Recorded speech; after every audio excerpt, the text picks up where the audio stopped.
My name is Lynn Bassanese. I am the acting director of the Franklin D. Roosevelt Presidential Library Museum. It's my pleasure to welcome you all to the Wallace Center. I'm so pleased that the Eleanor Roosevelt Leadership Center at Val Kill is holding this very important program here. Although she won international respect and admiration in her role as First Lady, Eleanor Roosevelt's work at the United Nations on the Universal Declaration of Human Rights is perhaps her greatest legacy. And it is a personal pleasure to welcome Gillian Sorensen to Hyde Park this morning. Gillian is a member of the Roosevelt Institute Board of Directors and is a very special friend of the Roosevelt Library. If you would indulge me for just a moment before your program starts, I would like to update you on our activities here at the Roosevelt Library. The library has just entered the final phase of a 3-year, $35 million renovation, the first renovation of the original building since it opened to the public in 1941. The new work carefully preserves the building's historic appearance while bringing our archives and museum up to the National Archives standards for the long-term preservation of historic collections. The bulk of our renovation will be done by March 2013, at which time we will welcome a new contractor to the site to begin the installation of a brand new permanent museum exhibit. We have been designing this new exhibit for the last 3 years, and we finally have the infrastructure in the library to install it. Our opening date is June 30th, 2013, which is 72 years to the day that FDR opened his new museum to the public. We believe the innovative and interactive museum exhibits will give Dutchess County one of the finest history museums in the country. As a generation of Americans that have no personal memory of the Roosevelt era emerge, it is more critical than ever that the lives and legacies of Franklin and Eleanor Roosevelt be preserved and presented to new generations. That is what Kathleen and the Eleanor Roosevelt Leadership Center is doing today with this wonderful program, and I know you will learn much and be inspired to learn more. Thank you, enjoy the program, and please, if you have time, visit our photo exhibit as our guests today. Just pick up one of these little blue buttons at the registration desk and enjoy the photos. Thank you very much.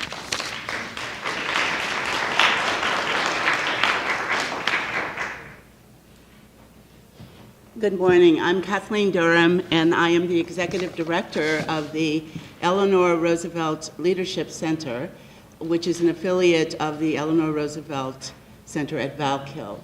And I want to encourage you to go see that photo exhibit because it is absolutely stunning, and you will be very moved. I want to thank Len for always being a partner with us and just doing whatever is asked of them, along with Darian back there, who's responsible for getting this all set up. So thank you very much, Darian. It's such a delight to be doing this with the UNA USA chapter. Ginger and I started talking about how to, actually Robert was one of our volunteers who started this conversation about how do we bring these two organizations and make them more visible in the Hudson Valley. And so you'll hear more about that later as we talk about how do we develop or create a local Mid-Hudson chapter for the organization. There are a couple of people I just want to acknowledge before we get going. Carol Cohan is, stand up, Carol. So Carol is the Deputy Director of the National Park Service, who is retiring at the end of this year? January 3rd, and I'm convinced that she started when she was 5, so. And one of the things with Carol is we are located on the other side, on 9G, on the actual site of Val Kill. And we are there because our organization saved the site so many years ago when it was going to be turned into condominiums. And as a result of that, the Park Service, once it was declared a historic site, the Park Service then, of course, took charge of that. We're fortunate that we have our office there. We are an independent nonprofit, so I would love to say that we benefit from the financial largesse of the federal government. We don't, but it's a nice thought, but it's certainly a great spot that we're in, and our role there is very simple, and that is to take Eleanor Roosevelt and make her relevant to our young people, to older people, to the world, because she was a voice of reason, a voice of principled leadership and human rights and social justice. So we are very committed to making that happen. And it occurred to me that one of the ways that we do that, and I was looking at Eleanor's famous quote, which you've all heard, where after all do universal human rights begin? In small places close to home, so close and so small that they cannot be seen on any map of the world. Yet they are the world of the individual person. It is the individual person. We tend to think it's a world that is all conglomerated into a big thing, but it's the individual person. And that's one of the things that we strive to do with our programs, is to help individuals see what their role is in being a global citizen, in bringing about those universal human rights where they are and where they're not. And she also goes on to say, such are the places where every man, woman, and child seeks equal justice, equal opportunity, equal dignity without discrimination, which is another cornerstone of what we do. Our programs always, as the best as we can, represent a complete socioeconomic, political microcosm. We rarely have girls' programs. In fact, we've never had one where we've not had somebody who represents every conceivable level of standing in the world. So I feel that we've taken Eleanor's words about where universal human rights began, and we are actually implementing those through our programs. I'm excited to say that we're about to start a program for community college students that will be implemented in October of 2013. It's taken 2 years to actually get this far, and not only have we gotten that far, but Orange County and Ulster County community colleges and perhaps Dutchess will be part of the first pilot program that will start next year. And the state is so excited about this program that they're looking at it as a pilot for all of the community colleges in New York, which then means if it's all in New York, then we move nationwide. And then finally, without concerted citizen action to uphold them close to home, we shall look in vain for progress in the larger world. So that's the call to action. And that's what another thing we are about at the Eleanor Roosevelt Leadership Center.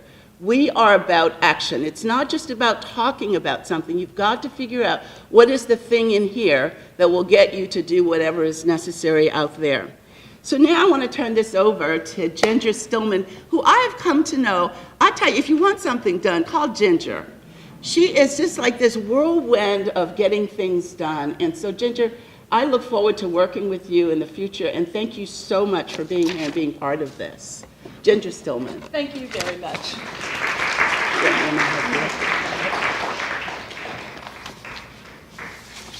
Hello, everyone.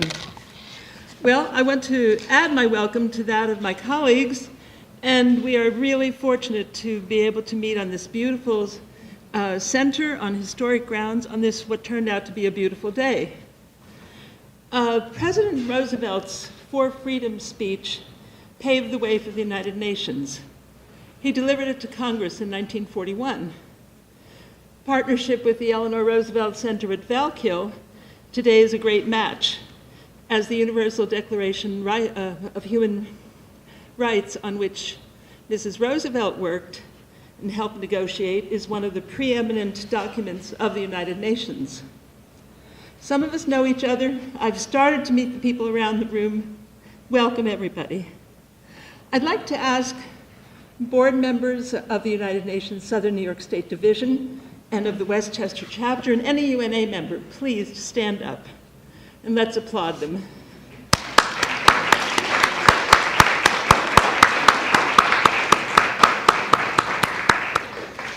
They're here today to hear Gillian Sorensen and also to pay tribute to a very special board member, just recently deceased, Molly Bruce. UNA USA, United Nations Association of the USA, is a membership organization.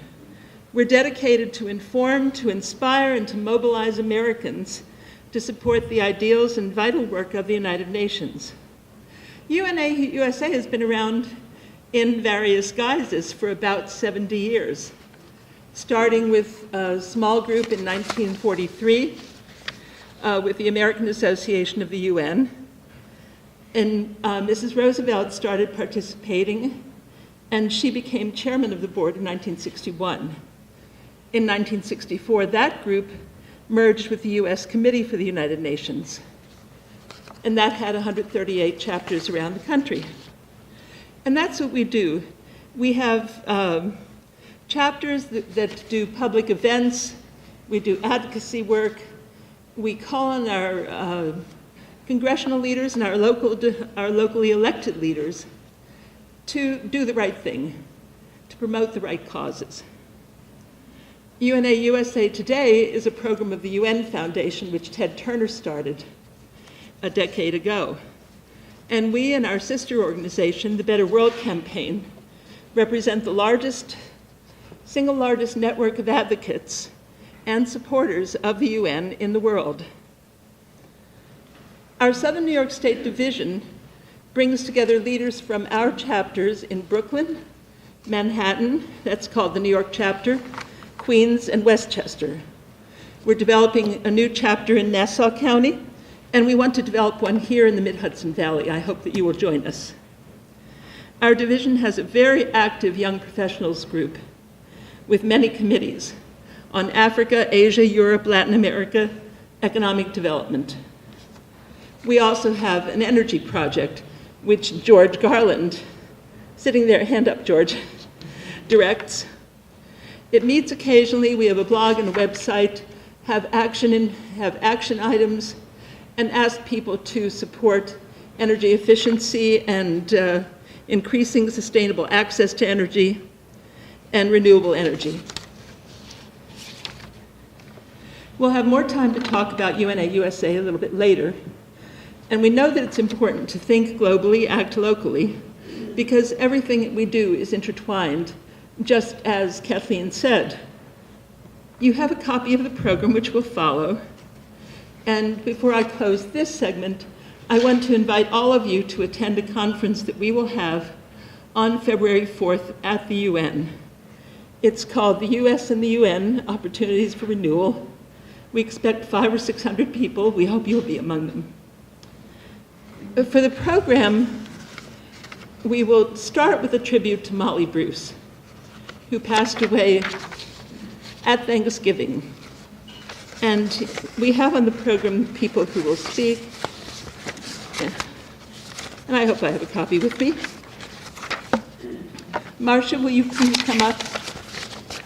And we'll keep this to about 2 minutes a person because we have a big schedule. Thank you.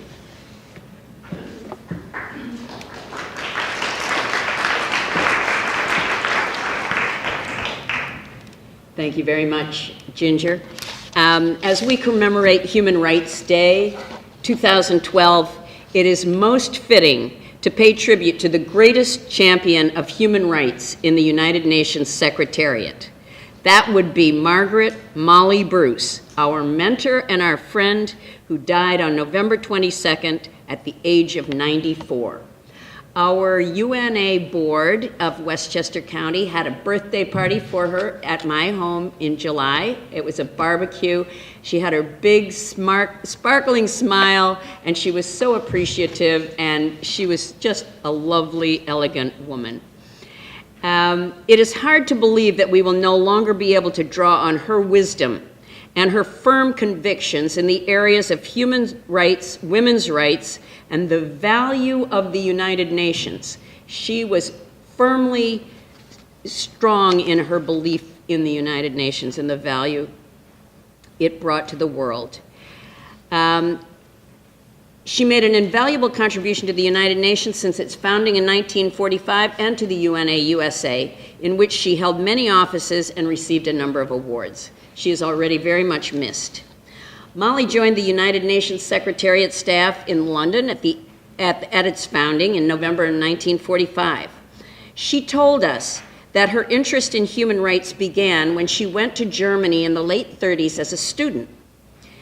She saw the rise of Hitler and the effect that it was having on the people. When she saw swastikas painted on the walls, she would paint over them. She was an activist and a very colorful person, from her sparkling blue eyes to her personality. She came to the United States in March of 1946 with one of the first UN Secretariat teams and worked at Lehman, then Hunter College, in 1946. And she was the 6th member of the small division for human rights in the UN Secretariat. Then she went to Lake Success, and she was stationed there until 1952, where she served as secretary of the Commission on Human Rights at several sessions and worked directly with Eleanor Roosevelt during the drafting of the Universal Declaration of Human Rights. It was her fierce determination that had such an impact, well, both of them, of course, but her fierce determination had an impact on the drafting of the Declaration and on society at large. From 1946 to her retirement in 1977, she held many human rights positions you can see in the program, and it's listed there. She helped expand the program for the advancement of women, to focus on the role of women in development, as well as human rights. And she was Deputy Secretary General of the International Women's Year in 1975 and the first UN Conference on Women. She traveled extensively in Africa, Asia, Europe, and Latin America, sometimes as the representative of the Secretary General. And she and Lila Doss, who is here, were among the highest ranking women in the UN Secretariat when she retired. After her UN career, Molly became very active in the UN Association and the Association of Former Civil Servants. She was an invaluable asset to us, and she was part of our board at UNA Westchester. She and her husband, William James Bruce, moved to Westchester in 1950, and they stayed there right until Molly died last month. Of course, her husband predeceased her. Molly had one daughter, who's here, Ann Bruce, and 2 granddaughters. She was in the middle of writing her memoirs, and apparently she finished the first volume in the format of letters to her granddaughters, and the first volume is about her years in the UN. So I'm really waiting to read it. I will miss the frequent phone calls with Molly when she would express her concern about some global human rights issue that was coming up and things that threatened the value of the UN and the ability of the UN to get things done. She carried the strength of her convictions to the UN and was a leader of our chapter since its founding. I miss her very much, and she was an inspiration to all of us. Thank you.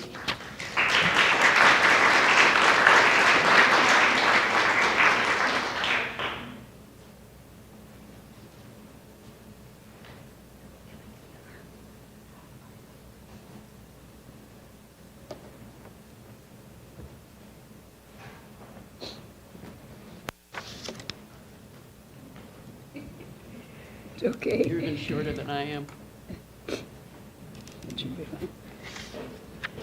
I certainly won't keep you long because I've known Molly for so long. I think I first met Molly in 1947 at Lake Success, because that's when I joined the UN. Actually, I joined in 1946, but I wasn't officially a staff member until 1947, and that's when I first met Molly. And since then, as the poem says, we've tired the sun with talking and sent him down the sky. Because we've talked all over the world, in all the places we've met, whether it's Geneva, or Austria, Vienna, or Cairo, or wherever we've met, all over the world, Molly has been a part of my life. And we talked. And in the last few years, we talked and talked and talked, and we talked about the things we knew about the UN, the things we loved about the UN, about our friends, about our memories, about Molly's family. And I was honored to be there for Anne's funeral.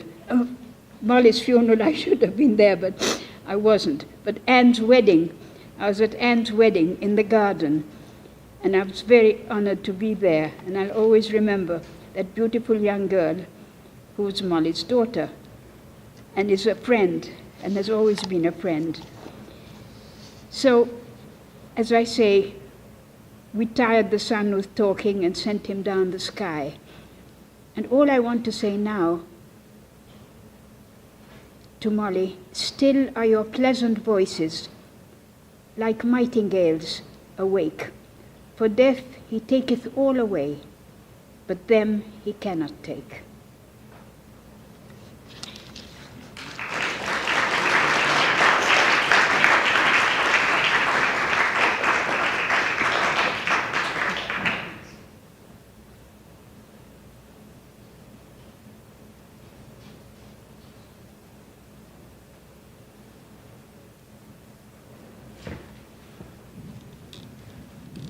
Hi, I'm George Garland, and I'm now the treasurer of the Southern New York State Division, where Molly generally ruled for many years, telling us about the advocacy issues that we must get out and work on.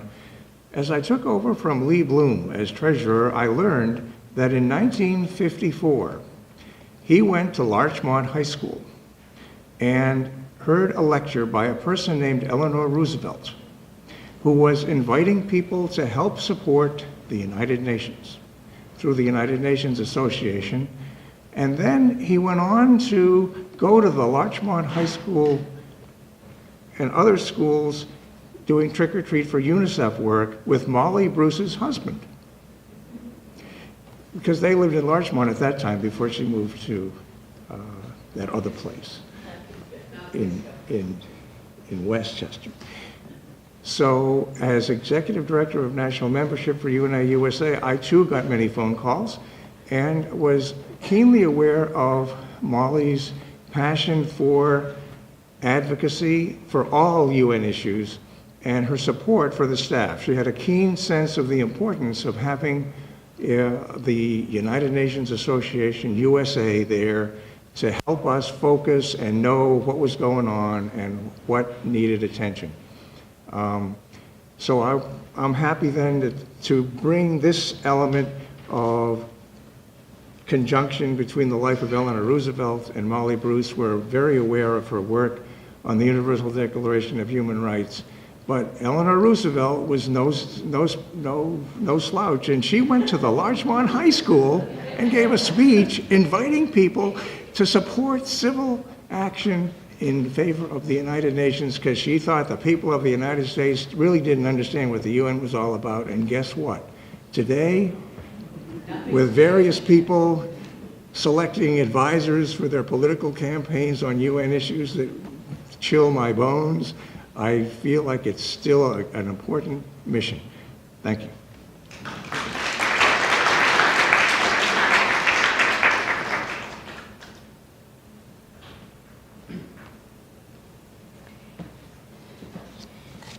My name is Gillian Sorensen, and I'm very honored to say a word about our friend Molly Bruce. As long as I have been involved with the United Nations, Molly was there. I like to think that she was present at the creation, and that's a very select group that were there in 1945 and 1946. For Molly, the United Nations was not a brief enthusiasm or a passing fancy. It was her work, it was her mission, it was her purpose in life. Indeed, it defined her life. And after she concluded her many years of professional service in the United Nations, she didn't hesitate a moment to pick up her UN work through UNA, through the Association of Former International Civil Servants, and any other way she could think of. Molly was so special. She had certainly intelligence and grace, but there was a particular light about Molly, a beautiful light in her blue eyes, her wonderful smile. Whenever she would see you, she would greet you as if you were just the person she wanted to see. To me, she was always encouraging and supportive, and I came to see her as a role model. We all need role models as we look to our own years ahead.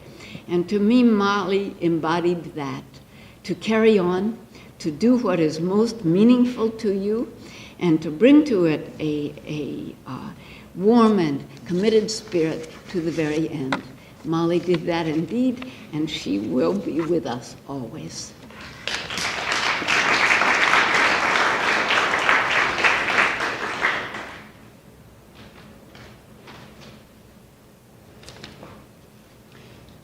My name is David Stillman. I'm the former president of the Westchester chapter of the United Nations Association and currently a board member in the Southern Division. I knew Molly Bruce in a very different way. She was my boss. When I joined the United Nations in 1974, she was the head of the branch where I worked. And I was an unusual character in that branch because it was the part of the UN that dealt with the advancement of women. And I was about the first man to work in that place. But I had just completed a dissertation for Duke University in political science on international affairs about population and policies and what is it that makes a demographic changes that governments may have an influence upon. And one of the features that I'd found most strong in my research in Togo and Ghana was education for girls. Education for girls came across in so many ways in relation to fertility rates, mortality rates, migration rates, and the efforts of government to influence those things was very important. So I worked in the Advancement for Women section of the Social Development Division, and Molly was my boss's boss. It was a wonderful time. And of course, at that time, being a young professional, she was greatly to be revered. It was only later that I got to know her as Molly and as a very good friend. Thank you.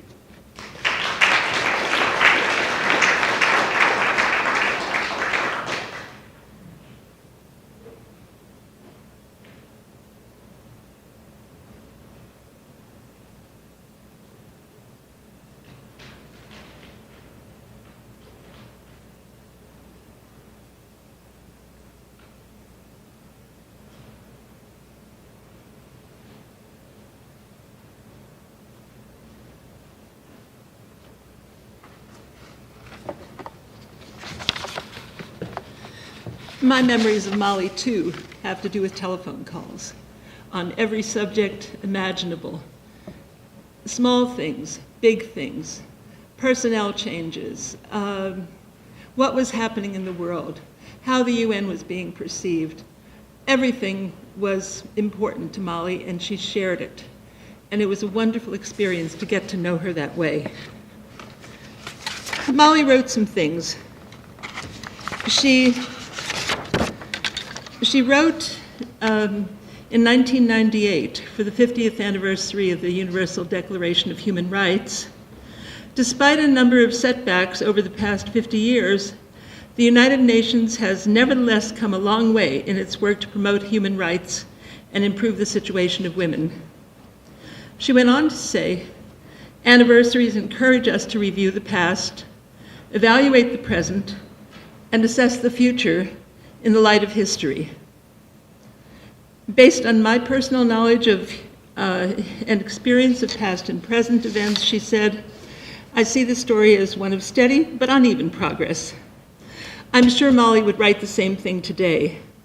Institutions created by humans are imperfect, but the United Nations is our greatest global hope.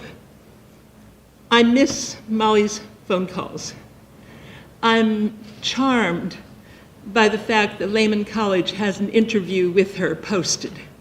We can see her sparkle, we can hear her voice, and it's a wonderful thing to do. So in turning this over to, let's see, Anne is next, I think.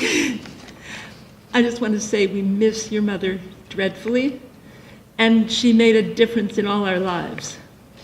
I also have one more thing to just mention, and that is that I'm on Facebook. I'm on Facebook because of the UNA.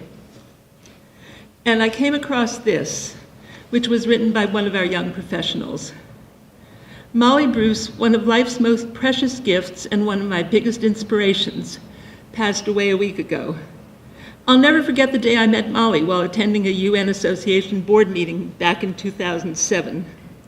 After highlighting my goals of creating a human rights committee and honoring the goals of the Declaration of Human Rights, Molly Bruce introduced herself to me and said, "Do you know that I helped develop the Declaration of Human Rights?"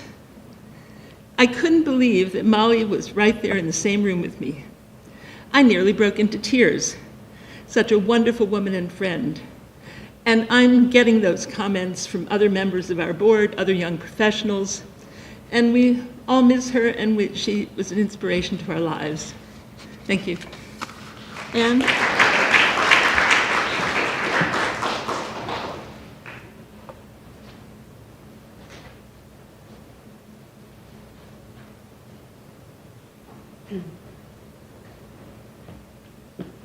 well, thank you all very much for those very, very moving and warm tributes to my mother.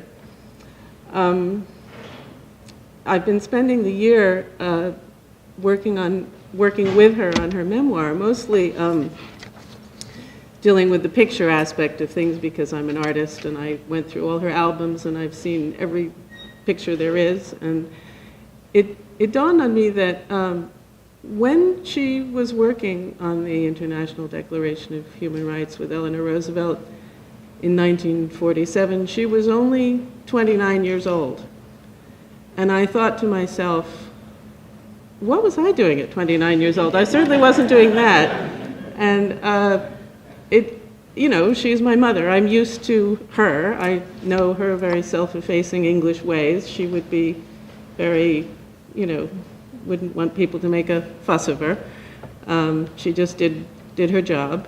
And that's kind of how she was. And all these things that everyone has said about her are absolutely true. She was, I think Eleanor was her mentor. She took her cue from how Eleanor behaved, and she modeled her career after her example. I have to just correct you on one thing, David. There was one other man in the Status of Women Commission before you, and that was Francis Deng. And I know that because he's written the foreword to her memoir. And that was in, I don't know the exact year, but I think he did predate you as the only other man in the section. But you replaced him, so that's okay. The only other thing I'd say on a personal note to add to the general tenor of what people have been saying is that true to my mother's character, when she was at home in a hospital bed, in her beautiful library room surrounded by all her books, all her documents, and every book she's ever collected, she was struggling to tell me something. And she was paralyzed on both sides. She could speak, but it was difficult for her. And I knew she was struggling to tell me something, and she said, finally, "I'm going to miss a meeting. Please tell them I will miss." I don't know what the meeting was. It may have been affix coming up, or it could have been this. It might have been this. I don't know. But she did say this to me, and I said, "It's all right, Mom. I'll let them know." So that was my mother. So thank you very much.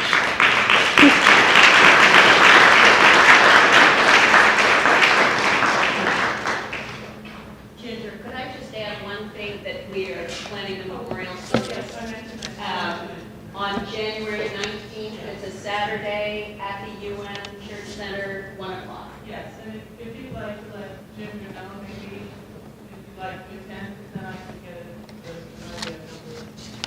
sure. Thank you. One more thing about Molly. We have a book of in which you may write your remembrances and sign in. I'm going to leave it here on this front table. Anyone is welcome to come and sign it. And then we'll pass it on to our division and then to Anne and her family.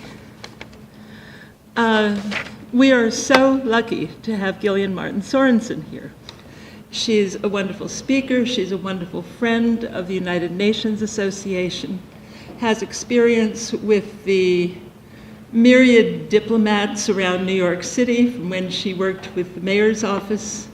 She was appointed Assistant Secretary General for External Affairs at the United Nations, and now is a senior advisor and national advocate with United Nations Foundation, who make her available to all of our chapters around the country. She has spoken, how many, 250 times a year? It's a lot, and we are very fortunate to have her today. Gillian's topic will be Whose Human Rights? And thank you for coming.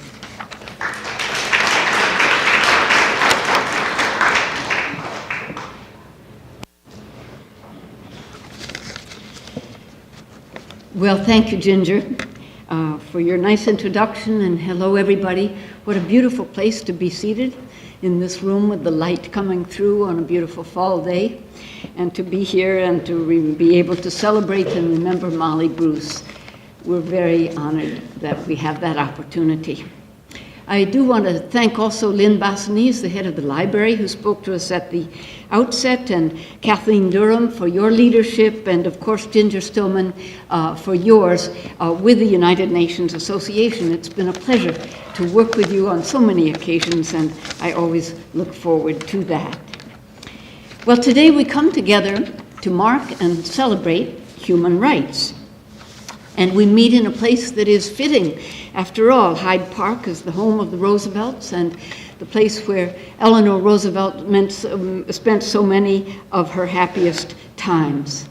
It feels appropriate to draw the connection between this location and the issue of human rights that we talk about today.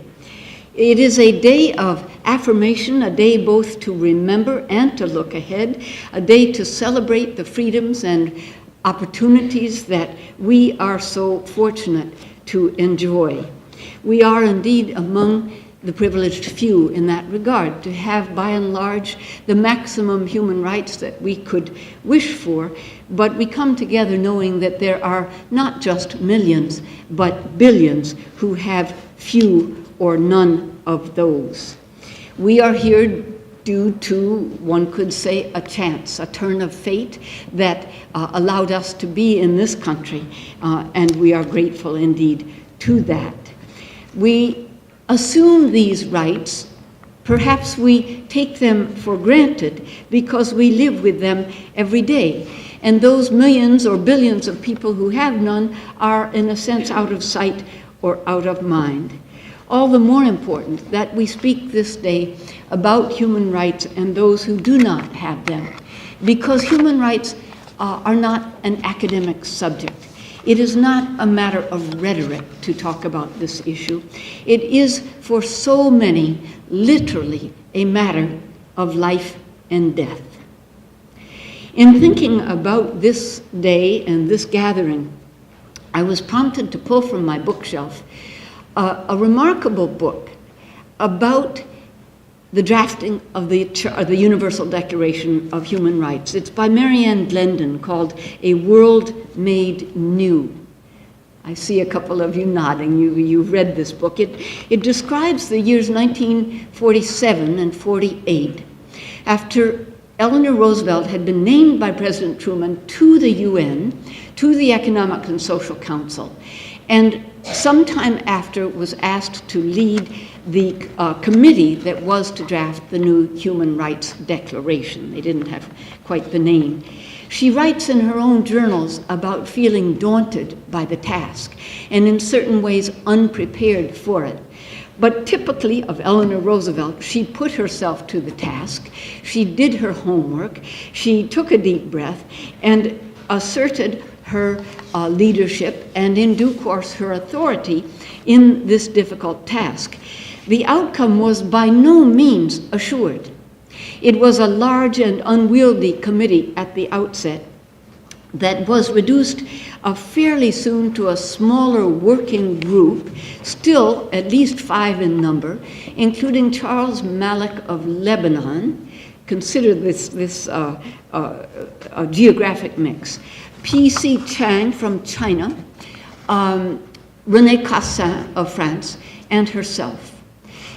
It was at the beginning a harmonious group, but they did differ over time sharply over what this document should be and how it should be drawn together.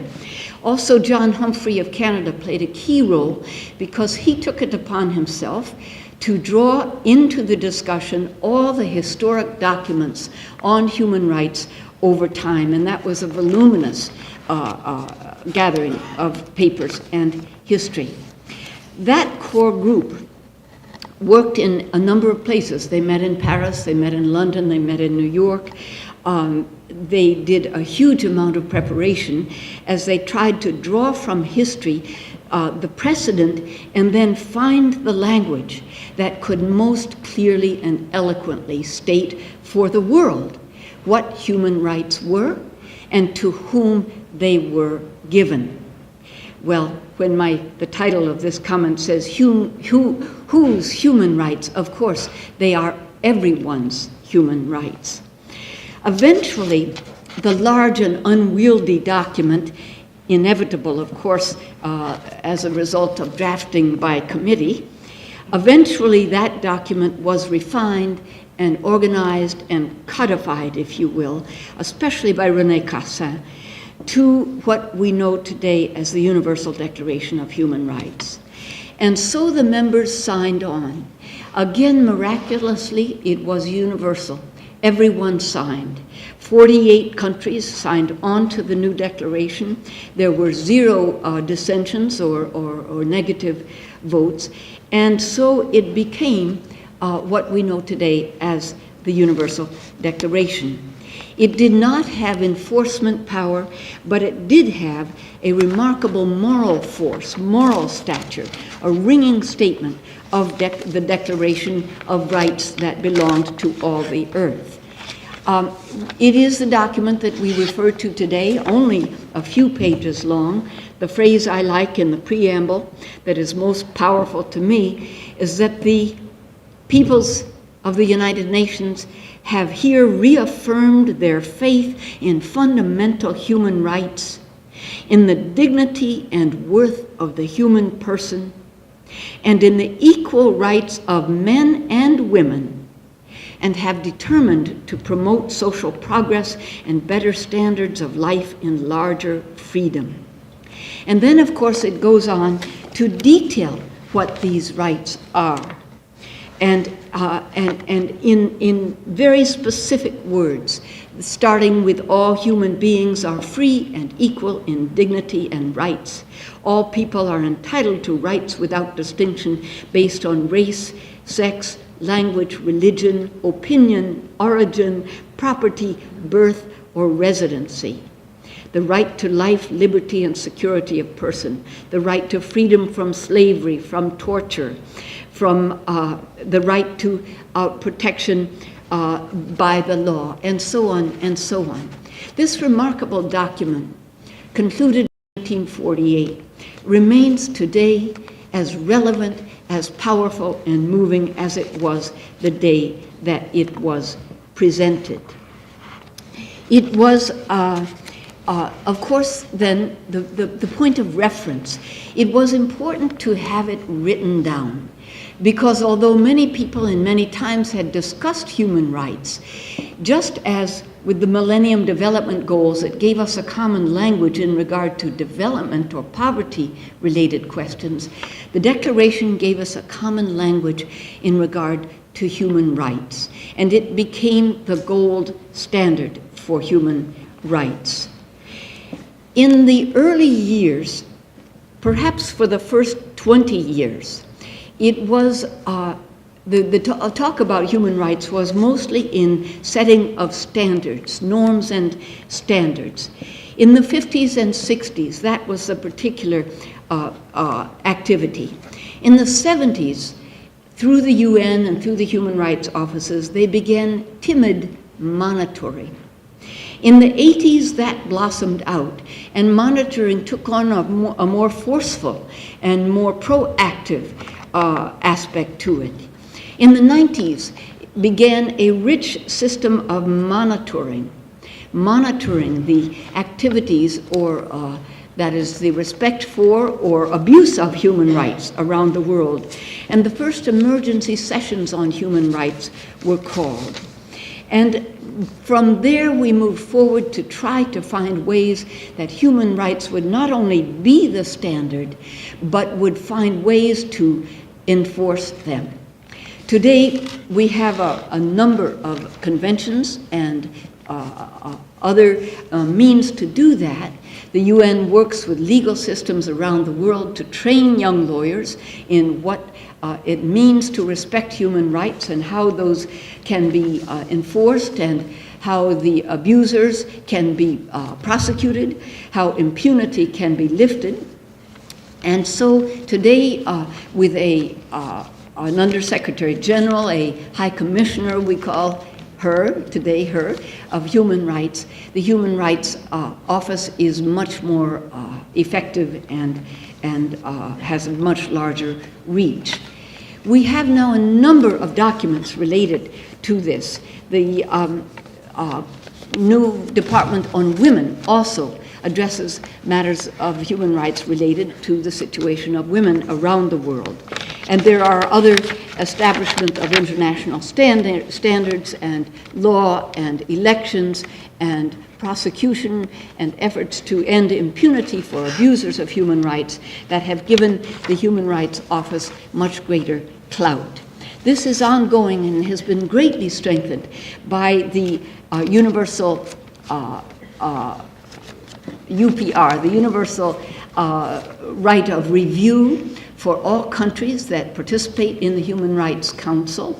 That is to say, each member is required to accept a reviewer, a monitor, if you will, a rapporteur who will come to that country and examine and report on the situation of human rights in that country. It means you have to be open and welcoming to such a review, and that includes everyone who serves on the council, including us. We also have now, of course, the International Criminal Court, which addresses other aspects, abuses of leadership in terms of genocide, crimes against humanity, and holds those leaders to account. And now, even more recently, we have what is referred to as R2P, the responsibility to protect, which has been signed on to by most members of the United Nations, and that says that leaders of countries who abuse their own citizens, who commit crimes against their own people, can be held to account by other countries, and at a certain level, the right to intervene is permitted. In a sense, that says we reach sovereignty in the interests of protection of human rights. This is a far step forward from what was envisioned in 1948, when sovereignty was sacred and human rights could be discussed, but the enforcement question was a difficult issue that remained somewhat at a remove. I want to speak a little about the United States engagement with the Human Rights Commission, now the Human Rights Council. We were, of course, through Eleanor Roosevelt and through the U.S. delegation, present at the beginning, and present on the Human Rights Commission, the original commission, through all of its years. It was not easy. We were often in the position of protecting Israel against undue attacks or concerted attacks against one of our best allies. We were often pressed and frustrated by the membership on the original commission by members whose own records were far less than exemplary. And so the U.S. took an active role in trying to create a new body, now called the Human Rights Council, smaller in number. There are 32 participants.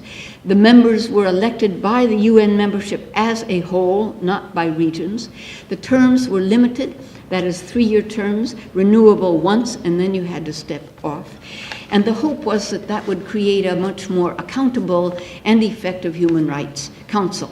They also decided not to meet just in 2 6-week sessions a year, but virtually year-round, since the number of issues that were coming to the Human Rights Commission, now Commission, were so numerous and complicated. But the frustration of the U.S. Hit a high, and the Bush administration decided not to stand for election to the new Human Rights Council. I think that was a serious mistake. We were absent for the first several years of the new council. And we were complaining about it, but we were standing outside. We were not there. We were not inside. We were not able to speak up or work from within to address or to improve it in the best ways that we saw. I'm glad to say that has now been changed. We did stand last year for election. We are now an active and vocal member of the Human Rights Council. I still confuse the two names. And that has made a very real difference. There are some significant areas where we have been able to move things in ways that were important to us, on Syria, on Iran, on Sri Lanka, and certainly on Israel. Although we take issue in some ways with what has happened in the Middle East, we do by and large protect Israel from undue attacks. And most recently, there's something new, very new and very interesting to me, and that is through the Human Rights Council and through the voice of the current Secretary General, there has been a concerted effort to speak up on behalf of lesbians, gays, LGBT group, and to make the protection of gay citizens a right, and to speak of that in the United Nations. We're still dealing with some issues here in this country in that regard. But in some countries, one can be a target for murder if it is suspected or known that a person is gay. And that's got to stop. And I'm very proud that at last this issue has come forward in an official way through the Human Rights Council and through the voice of the Secretary General, who spoke up just in recent days on this important and sensitive matter.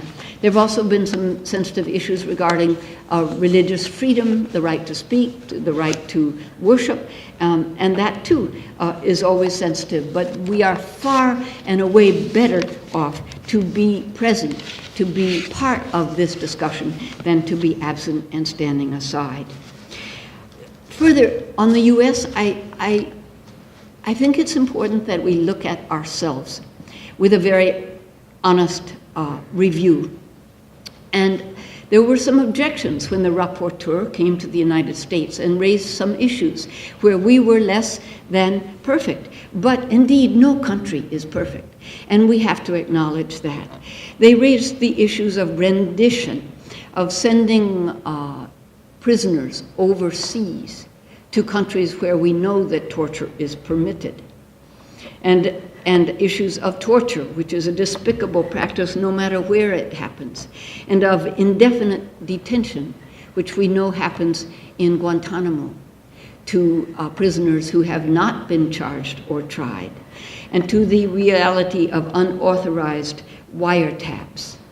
It's uncomfortable to mention these, but it reminds us that our own country has a way to go. By and large, I think we do set the high standard, but it's very important for us to lead by example and to make certain that we are doing everything possible to hold to that high standard, not just when it's easy, but when it's hard. And also, as a member of the Human Rights Council, to accept and welcome monitors here as we would expect any other member of the Council to do as well. We have now a very remarkable leader of the Human Rights Council. She is, her name is Navi Pillay. She is Sri Lankan born, but she's South African in her nationality. She has been a very eloquent and courageous spokesperson on all matters related to human rights. Any person who takes that job has to know that he or she will be a target for criticism, because countries don't like to be held to account. My view is, given the limits of enforcement power, the best thing the Human Rights Council can do is put a spotlight on the worst offenders and make it clear to the world what is happening there, and encourage a certain amount of peer pressure from one world leader to another to do the right thing. And then to work as much as possible with civil society, because we need voices not just from officials, diplomats, bureaucrats, or government leaders, but we need a powerful grassroots movement to see that human rights are expressed as something not just of passing interest, but as something that is extremely, extremely important to everyone. In this, the UNA, the UN Association, has done some wonderful work, and I congratulate you, and I hope that will continue, not just with reference to our own country, but to what the Human Rights Council is trying to do around the world. In thinking of this, I attended just within this last week an event sponsored by the Robert F. Kennedy Human Rights Office. And I was reminded there of a speech made by Bobby Kennedy in South Africa. I think the year must have been 1966 or 7. It was the height of apartheid. He spoke to a large conference of students, both black and white, very unusual. And he spoke with an absolutely ringing and eloquent voice about how human rights belonged to all, whatever their race, whatever their religion, whatever their background or their social class. Human rights were not a privilege. They were indeed a right. And a friend of mine who is South African and was a student and was present at that speech in that stadium said that it was electrifying. It was they were the words they needed to hear, and it gave courage to those who were trying to find a way to address the deep-seated reality of apartheid in that country. And it was, of course, long before Nelson Mandela was released from prison, but it was a speech that absolutely was galvanizing to the people present. It also reminded me that when we talk about human rights and say, well, there are 2 billion people who lack human rights, that to speak of that as a statistic is not enough. Because those people are not just numbers. They are human beings like us. Some very young, some the age that we are. They have families, they have hopes, they have dreams. They are our people, and we should, to the extent possible, come to know them.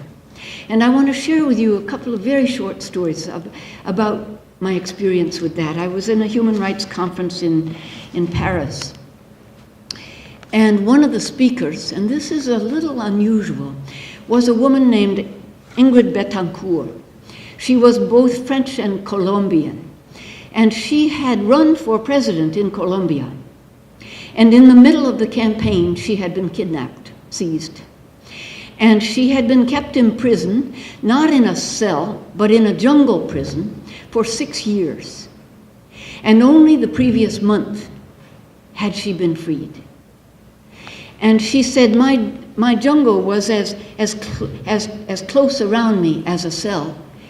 There was no information, there was no access, there was no way to leave. There was no way out. And she said the most the thing that caused the most despair was the thought that nobody knew and nobody cared.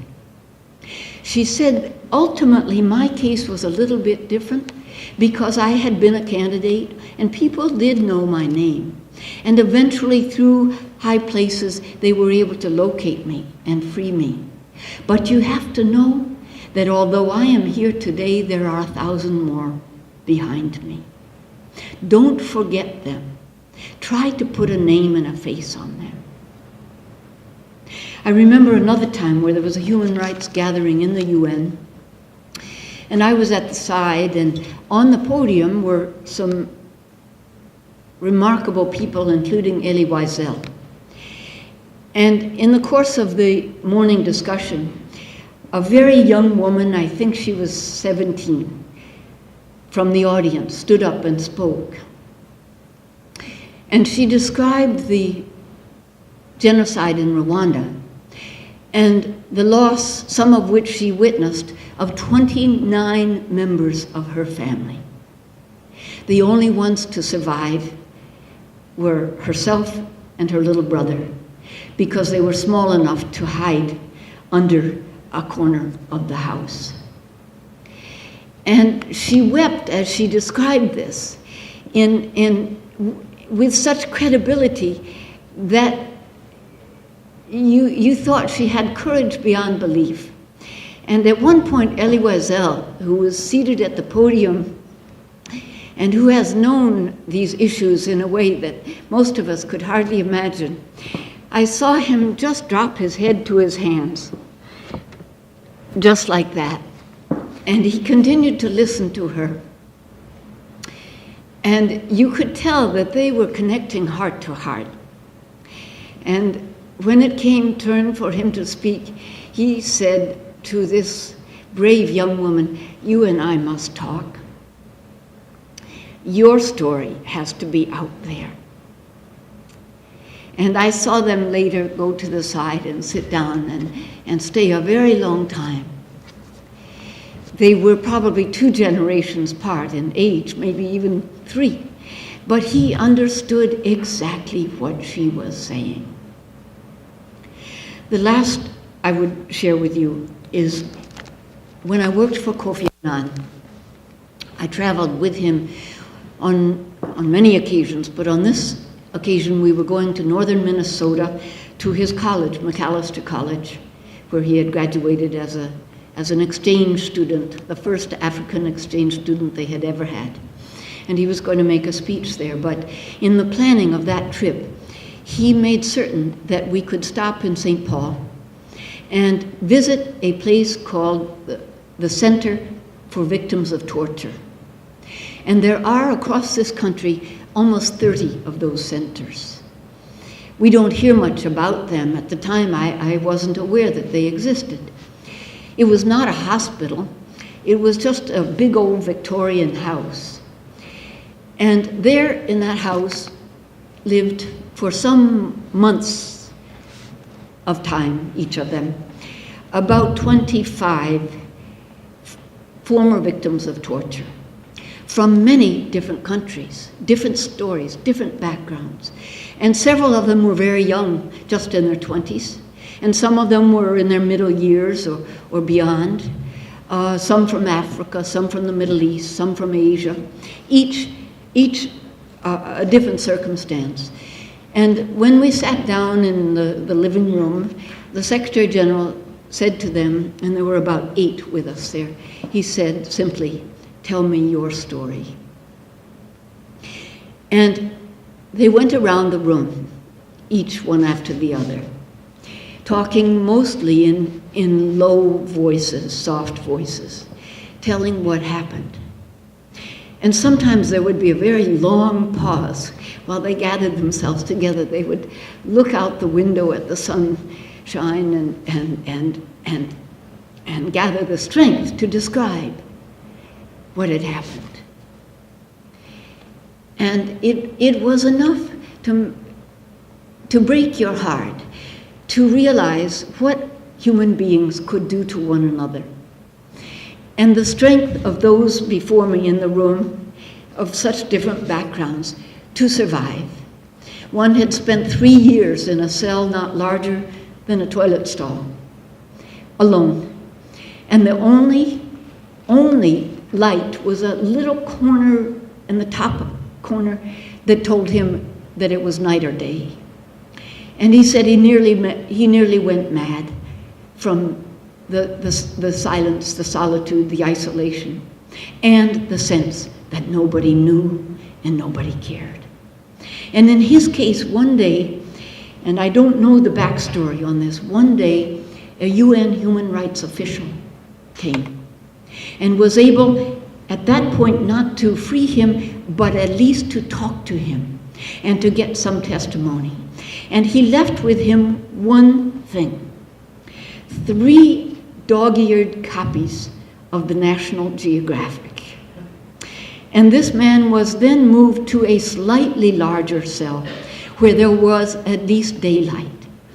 And he said every day for the next year, he went page by page through those old National Geographics, studying and looking at those images of places he'd never been, of mountains and oceans he had never seen, of people who looked different from him, and he could hardly take all of that in.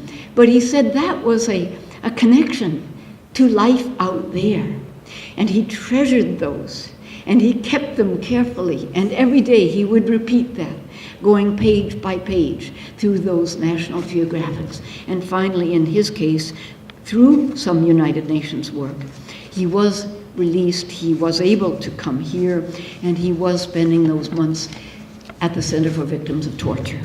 And his last words, I recall, said, "I am beginning to put my body back together, but I don't know if my soul, which has been shattered in so many pieces, can ever become whole again. I know too much."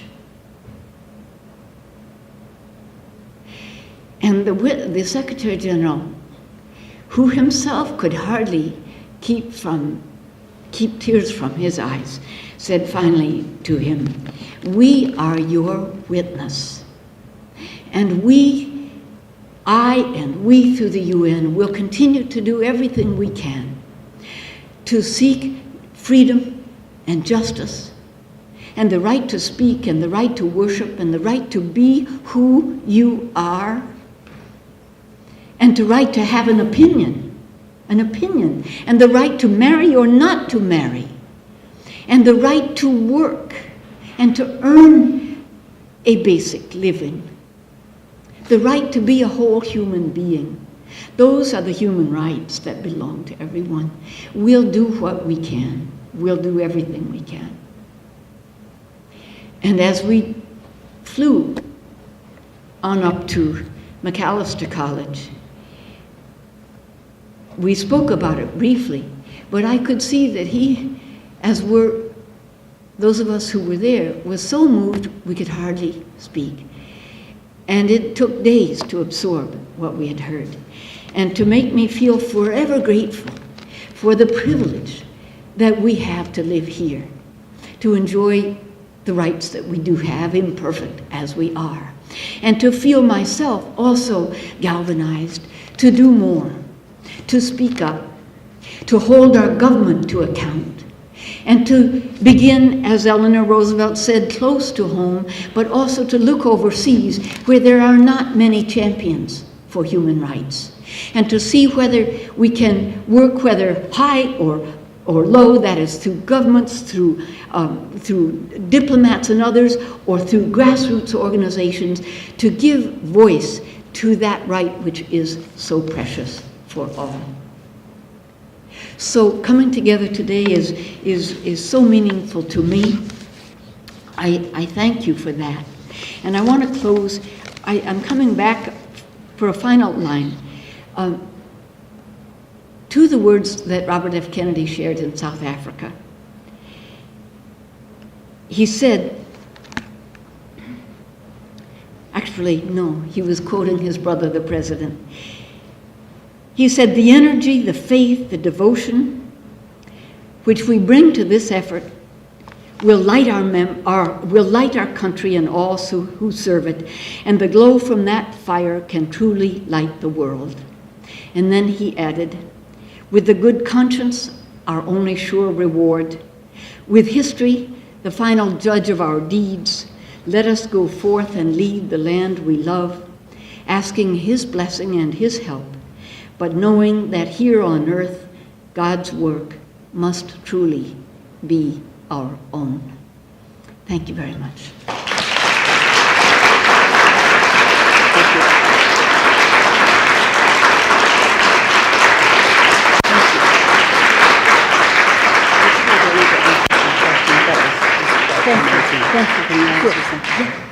We have time for some questions, and then we'll have lunch. Is there a question? I understood that the Declaration of Human Rights was the first time that the issue of men and women was included. Do you think that's true? I mean, Yes, could you all hear the question? Constitution, Yeah, and of course, the Universal Declaration draws from our own and other historic documents, and there were many, many. My guess is that none of them did refer to women and men or men and women. So this was prescient. And I wonder who raised that issue. I'm sure it was Mrs. Roosevelt. But even though it was in advance of the women's movement here, she was seeing, or whoever put those words in was seeing ahead. And it's interesting now, 64 years later, to look at it and see that that language fits our time. Yes? Yes, sir. Oh, I have 3 questions. I guess I should limit it to one. I'll take the toughest one. Is not the Security Council at the UN also responsible for the defense of human rights, and has it not, in fact, interfered with human rights legislation by speaking? Well, the human rights, the Security Council has responsibility for matters related to security and to war and peace. You could say, as Kofi Annan also did, that human rights is a cross-cutting issue. It is part of everything, whether it's peace or development or under the defined human rights context.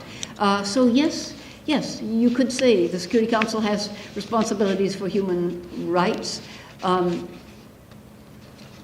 but they tend to work more with peacekeepers and through governments and so on. So I think, I think there's a very important role for the Human Rights High Commissioner and the Council. They stand one step removed from that, and they are all needed. The voices are all needed. Yes? You said that our goal on the Human Rights Council was to protect Israel from whatever. Do you see that changing at all so that we are less biased towards Israel? You know, this has been an issue for decades. We could have an hour's discussion on it, and I don't want to do that. Clearly, Israel is a very, very special friend and ally to this country. We have a long history together. And it's, to be realistic, Israel is often criticized and sometimes unfairly so, picked on, you might say.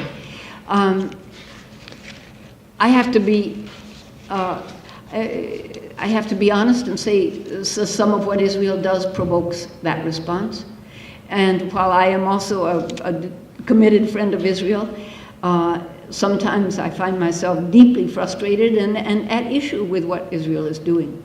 My guess is that in the UN context, that the US will stand up for Israel. We almost always vote together. But I hope that will not mean that the US is not able to hold Israel to high standards for the protection and care of people within its boundaries, including Palestinians, and to press Israel to move ahead with negotiations and a two-state solution. And I think barring that, we're never going to have peace in the Middle East. Yes, sir? You said there are 2 billion people probably around the world that have this human rights problem. There are 2 million people in prison in the United States. Do you see that as a human rights problem or opportunity for the United Nations? Probably not, because by and large, I think our standards are high. So the rapporteur may raise that issue, as he did some others. And believe me, the right wing will not like that. But it's true, we have a very, very high rate of incarceration in this country, more than any other developed country, including young people who are there for possessing marijuana for long terms. I think those are draconian sentences for a misdemeanor like that. We do have to raise a question when we consider how much now is being spent on building prisons compared to how much is being spent on building schools and such. But I doubt that you will see that particular issue raised in the Human Rights Council. Abuses in other parts of the world are so egregious, and the human rights staff is so stretched that they will probably take after the worst abusers first, even though they will call attention to our situation here, which I referred to in my remarks. Yes? You mentioned the word cross-cutting issue. Mm-hmm. Human rights is a cross-cutting issue, and I think that's a feature that came out of the Millennium Declaration and the Millennium Development Goals. In the UN, one finds that the industrialized countries tend to think of civil and political rights, first of all, Mm-hmm. whereas developing countries think more of economic, social, and cultural rights. Would you comment on those disparities? Well, we may have the privilege of dwelling on certain areas that, considering that we already enjoy most of the other rights. For countries that have few rights or none, they have to begin at the beginning. And it'll be a long time before they're talking about the rights of women to be chief executive or something. But I think the connection between human rights, peace, and development is absolute. You cannot really have peace if you're lacking human rights. Development cannot really move apace if you do not have fundamental human rights. It's not going to look exactly like the human rights in this country. Democracy has many forms, but it would certainly have the basics of a functioning judiciary, of basic rights to speak up, of opposition parties, of a free press, and opportunity for women and girls, including education, at least basic education. Those are the fundamentals. If you can add to that decent housing, decent food, then you're working your way along.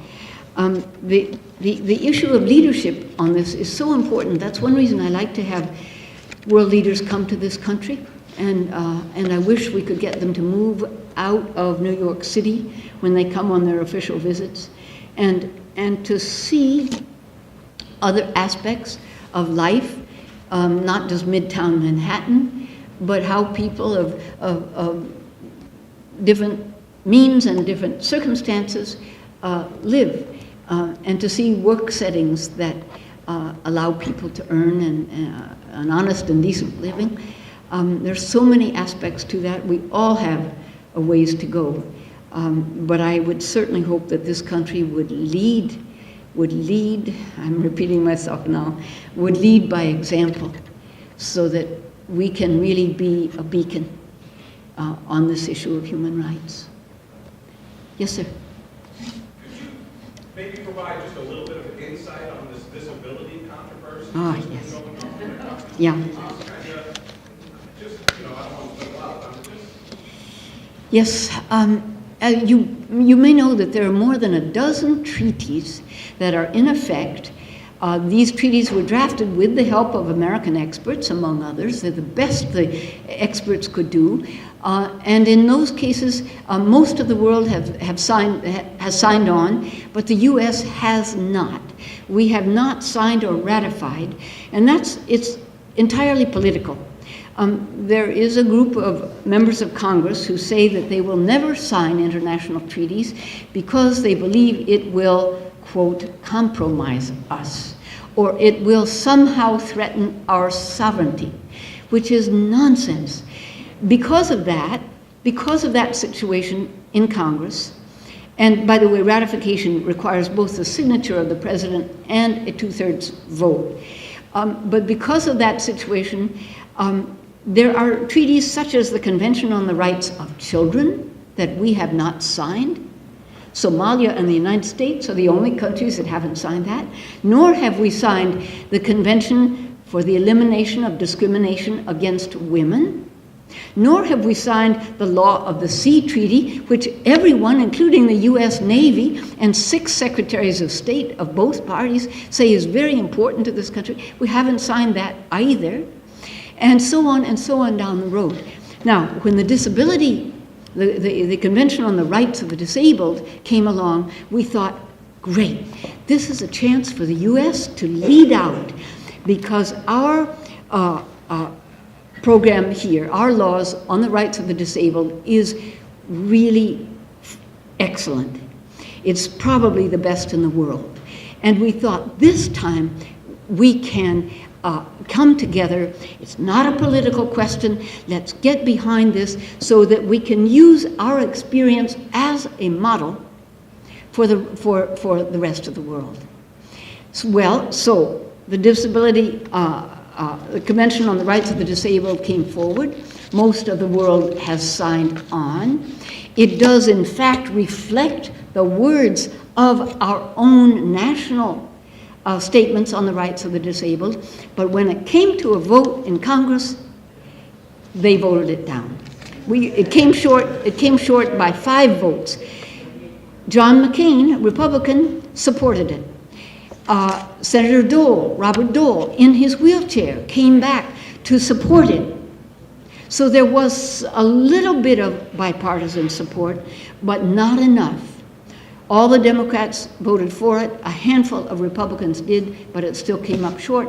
So once again, the United States is standing on the outside, losing an opportunity, an ideal opportunity, on an issue that ought to be apolitical, right?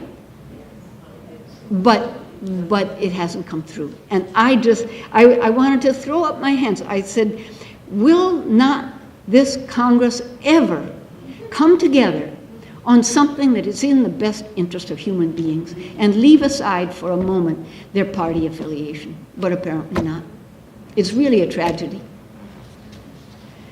Does that clarify a bit? Yes. I didn't realize that this was an ongoing situation, that our Congress had not passed things right. in the past just because they were put forward right. by the UN. But it's going to come up again. Even, it may come up next year, as soon as that. And if there are any Republican representatives, it's easy to do the homework on this and see who voted for or against. If there are any Republicans, I have to say, disability happens in Republican families as well as Democratic families. So why would they possibly vote against it? Yes, ma'am. You mentioned the Centers for Victims of Torture. Yes. Could you elaborate on where some of those are and who has access to them? I know there's one in the middle of New York. I think it's based at Bellevue Hospital. As I said, I visited the one in St. Paul. It's not a secret, but it's probably not publicized because these people were all imprisoned, and they may have made their way here at risk of their lives. I think if you Google it, you would find something about it, but you would probably not find the home addresses. And that's all I can tell you. It is remarkable work. It is both physical therapy and psychological therapy to help them recover from the trauma that they have endured. Yes, ma'am, in the back? Thank you very much for the speech, and congratulations, Kathleen, for and her staff. My daughter attended Young Women Leadership Workshop. I'm wondering if you could illuminate the issues that you find most compelling to our young sisters and brothers, and where that is being publicized so that we can spread that to our society. Mm-hmm. Well, first of all, I want to flag, but you may already know about this, the existence of Model United Nations and Global Classrooms. Those are two amazing programs for young people, even, at university level, high school level, and now even some in junior high. They're slightly different, the two different programs, but I'm a huge fan of both. In Model UN, they represent the countries, they resolve the crises. Happily, they can usually do it in 2 days. And Global Classrooms is a kind of intense education for these young people about the world at large, or about the US and the world at large, or the US and the UN. We do try to teach them about how the UN is the instrument. It's one way to work with the rest of the world, because the world meets there. Representatives and diplomats and presidents and prime ministers come there, but also to talk about how you can do that in your community. Coming close to home, I think one issue that is very real is poverty. Remember, we have 20% of young people in this country live in poverty, in this wealthy country. Another is to connect with immigrants in your community. And every community has them now. I can remember being up in, Fargo, North Dakota. And I'd been alerted, so I knew this was coming. It was an audience not just of Norwegians or descendants of Norwegians, but there was a large contingent of Sudanese. Fargo has been very welcoming as a home for newly arrived diplomats, and in particular from Sudan. And when I met with the Sudanese afterwards, we had a long, amazing, wonderful discussion. One of them said to me at the end, I've been here 4 years, and aside from my immigration officer, you are the only person who asked me to tell you my story. How did I get here? Or what happened? And I think if we speak to those immigrants and ask them about their story, they'll speak from here. They're not academics. They're young people themselves for the most part. But they can tell you stories to other young people that are so moving, in some ways adventurous, in some ways hair-raising, so dangerous, so life-threatening. And when kids hear others speak in that way, it's very moving. So on the poverty issues, on the immigration discussion, and on the environment, and that can begin even earlier than junior high. We all breathe the same air. We all drink the same water. We all see what's happening to our weather with last October, we had a blizzard in mid-October. Something is different. And those of us of a certain age know that. And the scientists in the UN Environmental Program have documented it over decades now. The climate is changing. And kids understand that. And there are ways to teach them and work with them about that issue as well. Yes, way in the back.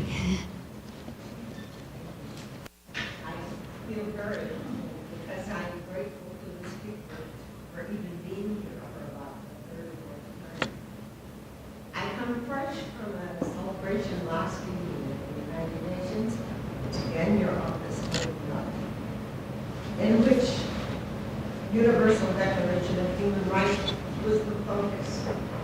Having been at the UN related for 62 years, either as an employee or as NGO again pained, I regret to say, because the subject unknowable, handicap and human rights.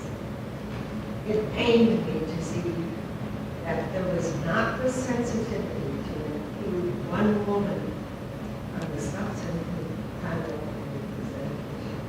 representation. Those of you who share my minority status know how we feel listening to the wisdom of all fight for all day. I'm sorry to hear that. I'm surprised. If I can just say that I was privileged to be a neighbor of Miss Bruce. I didn't know her until late in life, and I can't wait to hear what I miss. And as an employee at the United Nations in the 50s, I was grateful to Eleanor Roosevelt because a person in my training at graduate level and undergraduate level with my color had few employment opportunities, and thus I went to the UN and the Department of Public Information, gained an education as I saw the progression of African, Asian, and other nations under the Trusteeship Council move away from colonialism. I guess what I'm really saying is that, and I've worked with UNIFEM, as it has come to be known as UN Women, and I'm an old woman now. And I just wonder if you would share a deep passion and pain that is mixed in my soul. Because I come from the Mississippi Delta. My mother was a cook in the household of James Oliver Eastland, who did everything within and without his power to make sure that people of color never voted. And it was two of my neighbors, two Jewish lads, who were among the 3 martyrs who went into Mississippi feeling that black people had a right to vote. And as I listen to every gathering, I feel that the United States is not quite confess its cancerous sore of racism, even with the great president. Well,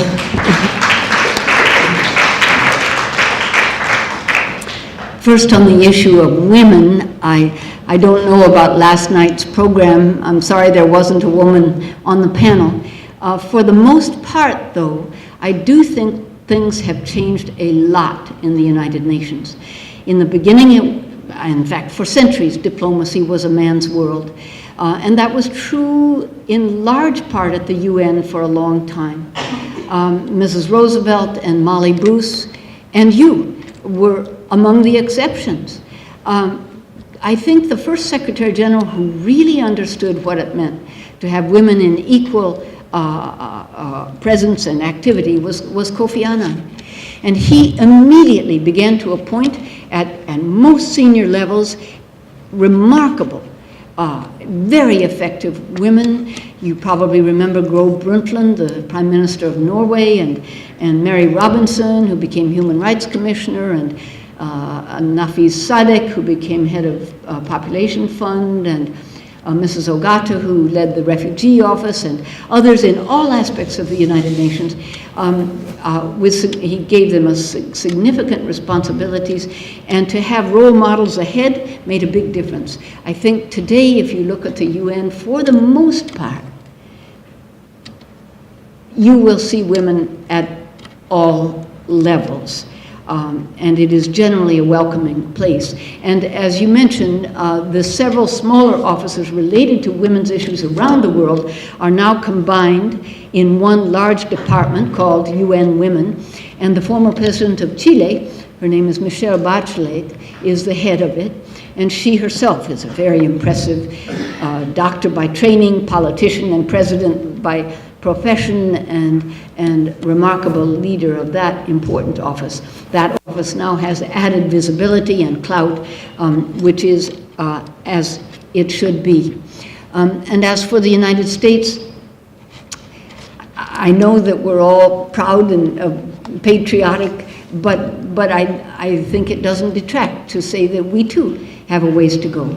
And we need to be aware of that, and we need to work on that and speak up about that, even when it's nearby. One more question, and then we'll have lunch, and then we can ask questions. Yes, ma'am.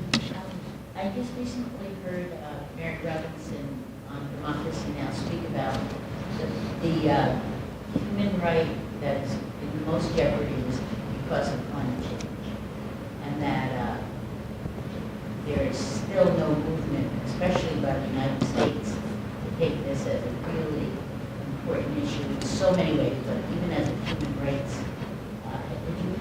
Did she refer to climate change as a human right? As a challenge to human rights, because it's going to take away so many of the Right. human rights to human security. To human security, yeah. Well, I wish I had heard that. I might have said it differently, but how basic can it be that if we don't have clean water to drink and clean air to breathe, that a certain right to be alive is threatened? I've been in cities where the pollution is so dense you can almost touch it. You cannot see across the street because there is so much air pollution. And by the second day, my throat was hoarse, and I couldn't imagine what it would be like for people who lived there all the time, particularly for children growing up. For certain, there have to be health consequences to breathing that kind of air every day. So I'm a great admirer of Mary Robinson. She's been a courageous leader on all these issues, and whatever she said, I agree with. Thank you all very much for being here.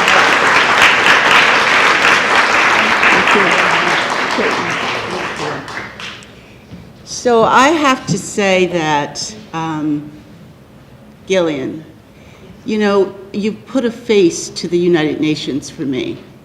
And you've brought the humanitarian piece of it alive. And I have to say, I'm embarrassed to say I have not cared a lot about the United Nations despite the work that Eleanor Roosevelt did, probably because it wasn't talking enough about Eleanor Roosevelt.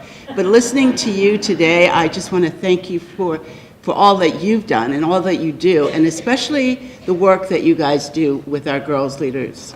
So thank you so much. Can we give her another hand, please?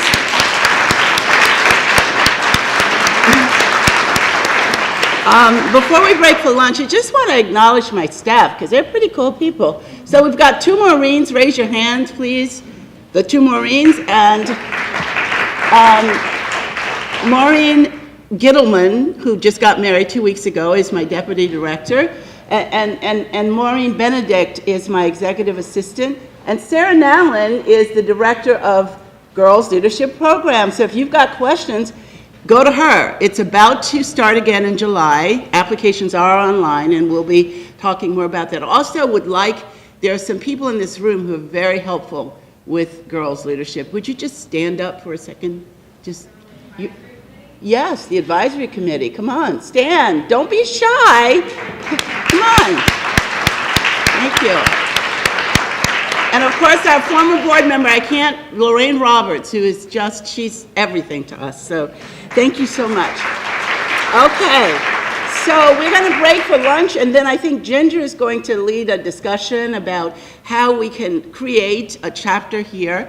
Please give it some thought. I think we're ready for it. I want to take the word think back. We are ready for it. We are ready for it. One more thing I want to tell you when we were talking about whose rights. So, you know, what Eleanor Roosevelt thought about that was they're our rights just by nature of being born. So the first thing we've got to understand is we got those rights. We just have to be more adamant about demanding those rights for all people, not just for ourselves. I discovered in 2008, I always thought that everybody knew about human rights, but a young woman came to our Girls Leadership Program in 2008 from Iraq. And at the graduation, here's what she said. I never knew there was such a thing as human rights. We cannot let that be. We cannot let that continue. So